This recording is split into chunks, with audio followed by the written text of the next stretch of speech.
ಸ್ವಾಗತವನ್ನು ಕೋರ್ತೀನಿ.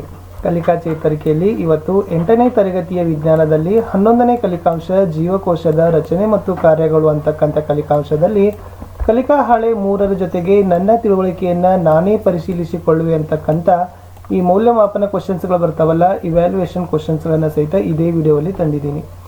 ಸೊ ವಿಡಿಯೋವನ್ನು ಲೈಕ್ ಮಾಡಿ, ನೀವು ಬಳಸ್ತಕ್ಕಂಥ ಸೋಷಿಯಲ್ ಮೀಡಿಯಾ ಪ್ಲಾಟ್ಫಾರ್ಮ್ಗಳಲ್ಲಿ ಶೇರ್ ಮಾಡಲು ಮರೆಯದಿರಿ. ಫಸ್ಟ್ ಟೈಮ್ ವಿಡಿಯೋವನ್ನು ನೋಡ್ತಿದ್ರೆ ಸಬ್ಸ್ಕ್ರೈಬ್ ಜೊತೆಗೆ ಬೆಲ್ ಐಕಾನನ್ನು ಅವಶ್ಯವಾಗಿ ಒತ್ತಿ. ಹಾಗೂ ನಮ್ಮದೇ ಆಗಿರ್ತಕ್ಕಂಥ ಒಂದು ಟೆಲಿಗ್ರಾಮ್ ಗ್ರೂಪ್ ಇದೆ, ಸ್ಟಡಿ ವಿತ್ ಪರಶುರಾಮ್ ಅಂತ. ಅದರ ಲಿಂಕನ್ನು ಸಹಿತ ವಿಡಿಯೋದ ಡಿಸ್ಕ್ರಿಪ್ಷನ್ ಬಾಕ್ಸ್ನಲ್ಲಿ ಹಾಕಿದ್ದೀನಿ, ಅದಕ್ಕೂ ಕೂಡ ಬಂದು ಜಾಯ್ನ್ ಆಗಿ. ಹಿಂದಿನ ವಿಡಿಯೋ ನೋಡದೇ ಇದ್ದರೆ ಈ ವಿಡಿಯೋದ ಡಿಸ್ಕ್ರಿಪ್ಷನ್ ಬಾಕ್ಸ್ನಲ್ಲಿ 8ನೇ ತರಗತಿ ವಿಜ್ಞಾನ ಕಲಿಕಾ ಚೇತರಿಕೆ ಉತ್ತರಗಳು ಅಂತ ಇದೆ, ಅದನ್ನು ಒತ್ತಿ ನೋಡ್ಬೋದು. ಸೊ ನಾವುಗಳು ಹಿಂದಿ ಮತ್ತು ಸಮಾಜ ವಿಜ್ಞಾನದಲ್ಲಿನೂ ಕೂಡ ಕಲಿಕಾ ಚೇತರಿಕೆಗೆ ಉತ್ತರಗಳನ್ನು ಹಾಕ್ತಾ ಇದ್ದೀವಿ, ಅವುಗಳನ್ನು ಸಹಿತ ತಪ್ಪದೆ ನೋಡ್ಬೋದು. NMMSಗೆ ಸಂಬಂಧಪಟ್ಟಂತೆ ಹಿಂದಿನ ವರ್ಷದ ಪ್ರಶ್ನೋತ್ತರಗಳ ವಿಡಿಯೋಗಳಿದ್ದಾವೆ. SS ಮತ್ತು ಸೈನ್ಸ್ನ ಎಲ್ಲ ಪಾಠದ ಕ್ವಶನ್ ಆನ್ಸರ್ ವಿಡಿಯೋಗಳಿದ್ದಾವೆ. ಒಂದು ಸಾರಿ ವಿಡಿಯೋದ ಡಿಸ್ಕ್ರಿಪ್ಷನ್ ಬಾಕ್ಸ್ನಲ್ಲಿರ್ತಕ್ಕಂಥ ಪ್ಲೇಲಿಸ್ಟ್ಗಳಿಗೆ ಹೋಗಿ ಭೇಟಿ ಕೊಟ್ಟಿದ್ದೆ ಆದರೆ ಸೊ ನಿಮ್ಗೆ 8th ತರಗತಿಗೆ ಬೆನಿಫಿಟ್ ಆಗ್ತಕ್ಕಂಥ ಉಪಯೋಗವಾಗ್ತಕ್ಕಂಥ ಎಲ್ಲ ವಿಡಿಯೋಗಳಿದ್ದಾವೆ.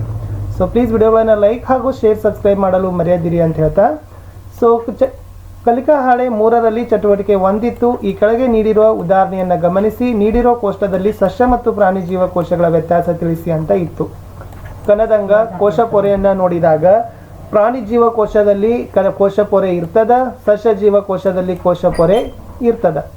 ಕೋಶ ಭಿತ್ತಿಯನ್ನು ನೋಡಿದಾಗ ಇಲ್ಲ ಇದೆ, ಮೈಟ್ರೋಕಾಂಡ್ರಿಯಾ ಇದೆ, ಕ್ಲೋರೋಪ್ಲಾಸ್ಟ್ ಇಲ್ಲ ಇದೆ, ಸೆಂಟ್ರಿಯಾಲ್ ಇದೆ ಇಲ್ಲ, ಲೈಸೋಸೋಮ್ ಇದೆ, ರೈಬೋಸೋಮ್ ಇದೆ. ಅಂದರೆ ಪ್ರಾಣಿ ಜೀವಕೋಶದಲ್ಲಿ ಕಂಡು ಬರ್ತದೋ ಇಲ್ಲೋ ಅಥವಾ ಸಸ್ಯ ಜೀವಕೋಶದಲ್ಲಿ ಕಂಡು ಬರ್ತದೋ ಇಲ್ಲೋ ಅಂತ ಕನ್ನಡಗನ್ನ ಕೇಳಿದ್ದಾರೆ. ಸೊ ಇದೆ ಅಂದರೆ ಕಂಡು ಬರ್ತದೆ, ಇಲ್ಲ ಅಂದರೆ ಕಂಡು ಬರೋದಿಲ್ಲ ಅಂತ ಉತ್ತರ ಇತ್ತು. ಇನ್ನು ಎರಡನೇದಿತ್ತು ಸಸ್ಯ ಮತ್ತು ಪ್ರಾಣಿ ಜೀವಕೋಶಗಳಿರುವ ವ್ಯತ್ಯಾಸಗಳನ್ನು ಪಟ್ಟಿ ಮಾಡಿ ಅಂತ. ನೋಡಿ, ಸಸ್ಯ ಜೀವಕೋಶಗಳಲ್ಲಿ ಪತ್ರಹರಿತು ಇರ್ತದೆ, ಪ್ರಾಣಿ ಜೀವಕೋಶದಲ್ಲಿ ಪತ್ರಹರಿತು ಇರೋದಿಲ್ಲ.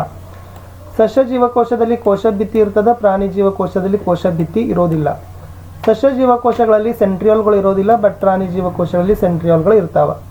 ಸಸ್ಯ ಜೀವಕೋಶಗಳಲ್ಲಿ ದೊಡ್ಡ ದೊಡ್ಡ ರಸದಾನಿಗಳು ಗಾತ್ರ ಇರ್ತದೆ, ಬಟ್ ಪ್ರಾಣಿ ಜೀವಕೋಶಗಳಲ್ಲಿ ಚಿಕ್ಕ ಚಿಕ್ಕ ರಸದಾನಿಗಳ ಗಾತ್ರಗಳನ್ನು ಹೊಂದುತ್ತೀವಿ. ಮೂರನೇ ಪ್ರಶ್ನೆ ಇತ್ತು, ಸಸ್ಯಗಳೇಕೆ ಹಸಿರು ಬಣ್ಣ ಹೊಂದಿವೆ, ನಾವೇಕೆ ಹಸಿರು ಬಣ್ಣ ಹೊಂದಿಲ್ಲ ಅಂತ ಕೇಳಿದ್ದಾರೆ.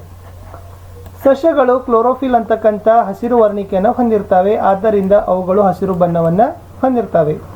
ಬಟ್ ಮನುಷ್ಯನ ಜೀವಕೋಶಗಳಲ್ಲಿ ಈ ಒಂದು ಕ್ಲೋರೋಫಿಲ್ ಅಂತಕ್ಕಂಥ ಹಸಿರು ವರ್ಣಿಕೆ ಇರೋದಿಲ್ಲ. ಸೊ ಹಾಗಾಗಿ ನಾವು ಹಸಿರು ಬಣ್ಣವನ್ನು ಹೊಂದಿರೋದಿಲ್ಲ ಅಂತಕ್ಕಂಥ ಪ್ರಶ್ನೆಗೆ ಉತ್ತರ ಇತ್ತು. ಪ್ರಶ್ನೆ 4, ಭೂಮಿಯ ಮೇಲಿನ ಎಲ್ಲ ಜೀವಿಗಳ ಜೀವಕೋಶಗಳ ಆಕಾರ ಗಾತ್ರ ಒಂದೇ ರೀತಿಯಲ್ಲಿ ಇದೇನೆ ಅಂತ ಕೇಳಿದ್ದಾರೆ.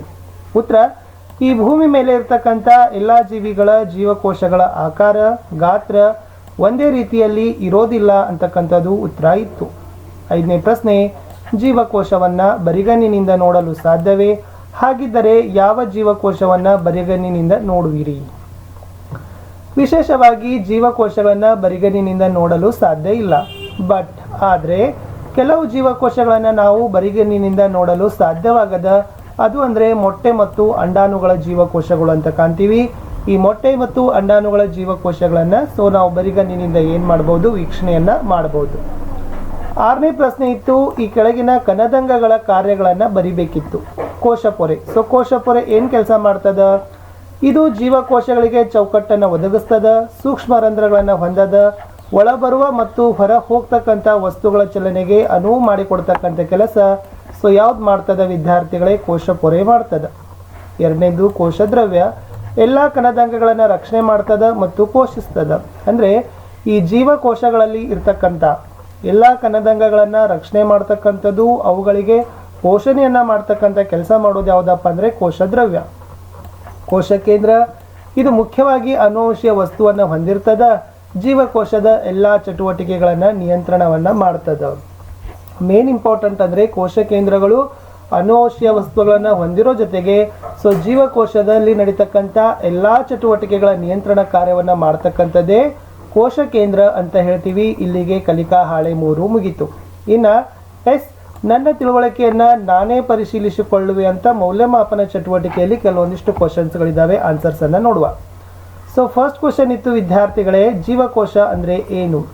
ಸೊ ಜೀವಕೋಶಕ್ಕೆ ಭಾಳಷ್ಟು ಡೆಫಿನೇಷನ್ಸ್ಗಳು ಬರ್ತಾವ. ಸೊ ಇಲ್ಲಿ ಏನು ಕೊಟ್ಟಿದ್ದಾರೆ ಅಂದರೆ ಜೀವದ ಮೂಲ ಘಟಕ ಅಂತ ಕೊಟ್ಟಿದ್ದಾರೆ. ಸೊ ಹಾಗೂ ಬರಿಬಹುದಲ್ಲ, ಜೀವಿಯ ರಚನಾತ್ಮಕ ಮತ್ತು ಕಾರ್ಯನಿರ್ವಾಹಕ ಘಟಕವನ್ನು ನಾವೇನಂತ ಕರಿತೀವಿ? ಜೀವಕೋಶ ಅಂತ ಕರಿತೀವಿ. ಎರಡನೇದಿತ್ತು ಸಸ್ಯ ಮತ್ತು ಪ್ರಾಣಿ ಜೀವಕೋಶದ ಚಿತ್ರ ಬರೆದು ಭಾಗಗಳನ್ನು ಗುರುತಿಸಿರಿ ಅಂತ. ಸೊ ಕಲಿಕಾ ಹಾಳೆಗಳಲ್ಲಿ ಆಲ್ರೆಡಿ ಈ ಚಿತ್ರಗಳನ್ನು ನಿಮಗೆ ಕೊಟ್ಟಿದ್ದಾರೆ, ಸಸ್ಯ ಜೀವಕೋಶ, ಪ್ರಾಣಿ ಜೀವಕೋಶ. ಸೊ ವಿಶೇಷವಾಗಿ ಈ ಸಸ್ಯ ಜೀವಕೋಶ ಮತ್ತು ಪ್ರಾಣಿ ಜೀವಕೋಶದ ಅಂದವಾದ ಚಿತ್ರವನ್ನು ಬಿಡಿಸಬೇಕು.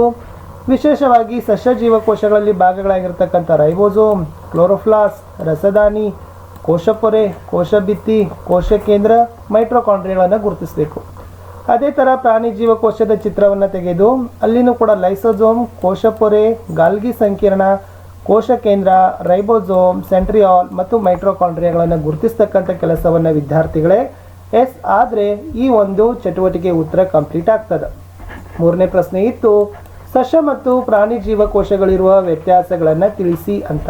ನೋಡಿ, ಸಸ್ಯ ಜೀವಕೋಶಗಳಲ್ಲಿ ಪತ್ರಹರಿತಿರ್ತದೆ, ಪ್ರಾಣಿ ಜೀವಕೋಶಗಳಲ್ಲಿ ಪತ್ರಹರಿತು ಇರೋದಿಲ್ಲ. ಸಸ್ಯ ಜೀವಕೋಶಗಳಲ್ಲಿ ಕೋಶಭಿತ್ತಿ ಇರ್ತದೆ, ಪ್ರಾಣಿ ಜೀವಕೋಶಗಳಲ್ಲಿ ಕೋಶಭಿತ್ತಿ ಇರೋದಿಲ್ಲ. ಸಸ್ಯ ಜೀವಕೋಶಗಳಲ್ಲಿ ಸೆಂಟ್ರಿಯಾಲ್ಗಳು ಇರೋದಿಲ್ಲ, ಬಟ್ ಪ್ರಾಣಿ ಜೀವಕೋಶಗಳಲ್ಲಿ ಸೆಂಟ್ರಿಯಾಲ್ಗಳು ಇರ್ತಾವೆ. ಇನ್ನು ಸಸ್ಯ ಜೀವಕೋಶಗಳಲ್ಲಿ ರಸದಾನಿಗಳು ದೊಡ್ಡದಾಗಿದ್ದರೆ ಪ್ರಾಣಿ ಜೀವಕೋಶಗಳಲ್ಲಿ ರಸದಾನಿಗಳು ಚಿಕ್ಕದಾಗಿರ್ತವೆ ಅಂತಕ್ಕಂಥದ್ದು ಉತ್ತರ ಇತ್ತು. ನಾಲ್ಕನೇ ಪ್ರಶ್ನೆ ಇತ್ತು ಜೀವಕೋಶದಲ್ಲಿ ಕಂಡು ಬರ್ತಕ್ಕಂಥ ಕಣದಂಗಗಳನ್ನು ಹೆಸರಿಸಿರಿ. ಸೊ ನೋಡಿದಾಗ ಜೀವಕೋಶದಲ್ಲಿ ಬಹಳಷ್ಟು ಕಣದಂಗಗಳನ್ನು ಕಾಣ್ತೀವಿ. ಕೋಶಪೊರೆ, ಕೋಶ ಕೇಂದ್ರ, ಕೋಶದ್ರವ್ಯ, ಮೈಟ್ರೋಕಾಂಡ್ರಿಯಾ, ನೆಕ್ಸ್ಟ್ ಲೈಸೋಸೋಮ್, ರೈಬೋಸೋಮ್ ಮತ್ತು ಗಾಲ್ಗಿ ಸಂಕೀರ್ಣ, ಕಡೆಯದಾಗಿ ರಸದಾನಿಗಳು. ಇವೆಲ್ಲ ಏನಪ್ಪ ಅಂತಂದರೆ ಜೀವಕೋಶದಲ್ಲಿ ಕಂಡು ಬರ್ತಕ್ಕಂಥ ಕಣದಂಗಗಳು ಆಗಿತ್ತು. ಕಡೆ ಪ್ರಶ್ನೆಗೆ ಹೋಗೋಕ್ಕಿಂತ ಮುಂಚೆ ದಯಮಾಡಿ ವಿಡಿಯೋಗಳನ್ನು ಲೈಕ್ ಹಾಗೂ ಶೇರ್ಗಳನ್ನು ಮಾಡಲು ಮರೆಯದಿರಿ. ವಿಶೇಷವಾಗಿ ಹಿಂದಿ ಸಮಾಜ ವಿಜ್ಞಾನದಲ್ಲಿ ಕಲಿಕಾ ಚೇತರಿಕೆ ಉತ್ತರಗಳ ವಿಡಿಯೋಗಳನ್ನು ನೋಡಿ. FASC ಎಕ್ಸಾಮ್ಗೆ ಬೆನಿಫಿಟ್ ಆಗ್ತಕ್ಕಂಥ ತುಂಬಾ ಉಪಯುಕ್ತವಾಗಿರ್ತಕ್ಕಂಥ ವಿಡಿಯೋಗಳಿದ್ದಾವೆ, ಅವುಗಳನ್ನು ಸಹಿತ ನೋಡಿ. ಹಾಗೂ ವಿಡಿಯೋಗಳನ್ನು ನೋಡಿದ ತಕ್ಷಣ ನಿಮ್ಮ ಶಾಲೆಯ ಹಾಗೂ ಫ್ರೆಂಡ್ ಸರ್ಕಲ್ನ ವಾಟ್ಸಪ್ ಮತ್ತು ಟೆಲಿಗ್ರಾಮ್ ಗ್ರೂಪ್ನಲ್ಲಿ ಲಿಂಕ್ಗಳನ್ನು ಶೇರ್ ಮಾಡಿ ಅಂತ ಹೇಳ್ತಾ ಕಡೆ ಪ್ರಶ್ನೆ ಇತ್ತು ಸಸ್ಯ ಮತ್ತು ಪ್ರಾಣಿ ಜೀವಕೋಶಗಳ ಸಾಮ್ಯತೆಯನ್ನು ಬರಿಬೇಕು ಅಂತ ಇತ್ತು. ಉತ್ತರ ಇತ್ತು ಒಂದನೇ ಸಾಮ್ಯತೆ ಅಂದರೆ ಎರಡೂ ಕೂಡ ಯುಕ್ಯಾರಿಯೋಟ್ ಜೀವಕೋಶಗಳನ್ನು ಆಗಿದ್ದಾವೆ. ಕೆಲವೊಂದಿಷ್ಟು ಕಣದಂಗಗಳನ್ನು ನಾವು ಏನು ಮಾಡ್ತೀವಿ, ಸಾಮಾನ್ಯವಾಗಿ ಸಸ್ಯ ಜೀವಕೋಶ ಮತ್ತು ಪ್ರಾಣಿ ಜೀವಕೋಶಗಳಲ್ಲಿ ಕಾಣ್ತೀವಿ. ಕೋಶ ಕೇಂದ್ರ, ಮೈಟ್ರೋಕಾಂಡ್ರಿಯಾ, ಗಾಲ್ಗಿ ಸಂಕೀರ್ಣ, ಲೈಸೋಸೋಮ್. ಓಕೆ, ಸೊ ಇವುಗಳು ರಸದಾನಿಗಳು. ಇವೆಲ್ಲ ಏನಾಗ್ತಾವಪ್ಪ ಅಂದರೆ ಸಸ್ಯ ಮತ್ತು ಪ್ರಾಣಿ ಜೀವಕೋಶಗಳಲ್ಲಿ ಕಾಣ್ತಾವ. ಸೊ ಇಷ್ಟಿತ್ತು ನೋಡಿ 8ನೇ ತರಗತಿಯ 11ನೇ ಪಾಠ ಜೀವಕೋಶದ ರಚನೆ ಮತ್ತು ಕಾರ್ಯಗಳಲ್ಲಿ ಕಲಿಕಾ ಹಾಳೆ 3 ಮತ್ತು ನನ್ನ ತಿಳುವಳಿಕೆಯನ್ನು ನಾನೇ ಪರಿಶೀಲಿಸಿಕೊಳ್ಳುವ ಪ್ರಶ್ನೆಗಳಿಗೆ ಉತ್ತರ. ಸಿಗ್ತೀನಿ ನೆಕ್ಸ್ಟ್ ವಿಡಿಯೋದಲ್ಲಿ. ಅಲ್ಲಿಯವರೆಗೂ ಬಾಯ್. लाचला चेहरा गोचिरा रंगाचे माझ्या स्वप्नामध्ये मागण तू. लाचला चेहरा गोचिरा रंगाचे माझ्या स्वप्नामध्ये मागण.